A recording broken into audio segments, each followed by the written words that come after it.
एक समय पहले की बात है। एक ज्ञानी साधु का एक शिष्य था जो स्वभाव में बहुत ही भोला और नासमझ व्यक्ति था। शिष्य अपने गुरु का आदर सम्मान बड़ी ही निष्ठा और तहे दिल से किया करता था, किंतु फिर भी वह अपने गुरु की कुछ बातों को नजरअंदाज कर देता था। साधु उसे संसार की मोह माया और पारिवारिक रिश्तों से दूर रहकर एक साधुत्व का जीवन जीने की सलाह देते थे, जो शिष्य को कतई मंजूर नहीं था।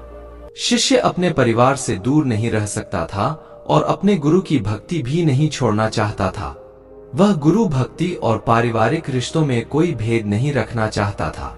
एक दिन वह अचानक अपने गुरु के पास आश्रम में आया और बोला, गुरुजी, मेरा रिश्ता पक्का हो गया है। गुरुजी यह बात सुनते ही शौक में डूब गए और अपने उदास मन से बोले, बेटा, तेरा रिश्ता हो गया, अब तू मेरे वार तरफ से गया। शिष्य अपने स्वभाव से थोड़ा भोला और नासमझ था। वह अपने गुरु की बात का अर्थ नहीं समझ पाया, किंतु इतना समझ चुका था कि गुरुजी मेरे रिश्ते से खुश नहीं है और वह वहां से चला जाता है। कुछ दिनों बाद वह दोबारा अपने गुरु के पास आता है और कहता है, मैं आपको अपनी शादी का कार्ड देने आया हूं। गुरुजी ने फिर वैसा ही जवाब दिया और बोले, बेटा, अब तू तेरे परिवार से भी गया। उसने अपने गुरु के इस कथन का भी कोई जवाब नहीं दिया। कुछ दिनों बाद वह फिर अपने गुरुजी के पास आया और बोला, गुरुजी, मेरा विवाह हो गया और पत्नी भी घर आ गई है। गुरुजी ने तीसरी बार भी एक वैसा ही कथन बोल दिया, बेटा, अब तो तू दुनिया से भी गया। अपने गुरु के मुख से ऐसी तीन बातें सुनकर वह थोड़ी नाराजगी से बोला, गुरुजी, आप नहीं जानते, मेरे परिवार वाले मुझसे बहुत प्रेम करते हैं और मेरी पत्नी भी मुझे बहुत प्रेम करती है। हमेशा उन्हें मेरी फिक्र रहती है। तो आप ही बताइए, मैं इन बंधनों को छोड़कर कैसे चला जाऊं? उसकी बात सुनकर गुरुजी बोले, तो क्या सच में तुझे ऐसा लगता है कि तेरे परिवार वाले और तेरी नई पत्नी तुझे इतना प्रेम करते हैं? वह बोला, जी बिल्कुल, इसमें कोई शक नहीं। गुरुजी, तो ठीक है, मैं तेरे परिवार वालों की एक परीक्षा लेना चाहता हूं, जिससे सिद्ध हो जाएगा कि वे तुझसे कितना प्रेम करते हैं।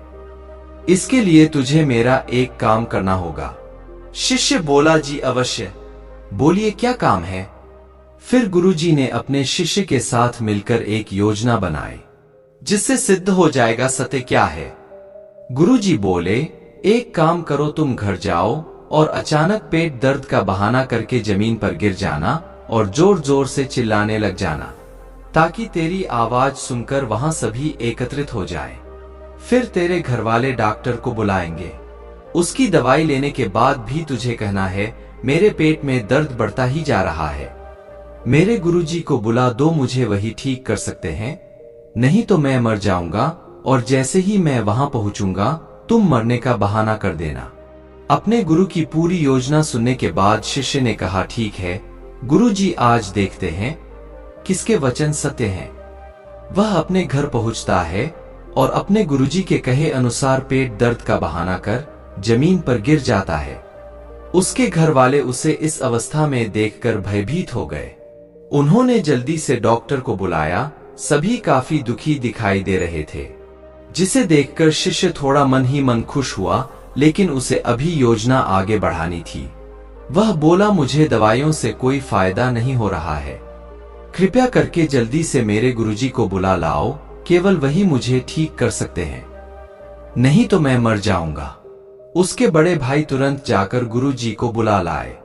जैसे ही गुरुजी ने घर के अंदर कदम रखा, उनके कहे अनुसार शिष्य बहाना बनाकर दम तोड़ देता है।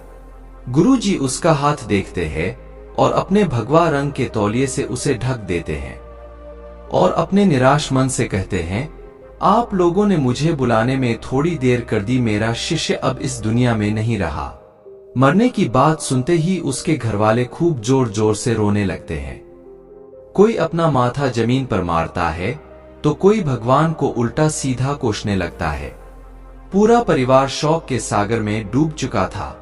घरवालों को ऐसे रोते देख गुरुजी बोले, रुको, रोइए मत, मैं इसे जिंदा कर सकता हूं। गुरुजी की यह बात सुनते ही सभी ने अपने आंसू थाम लिए और कहने लगे, गुरुजी, इंतजार किसका कर रहे हैं, करिए ना जिंदा।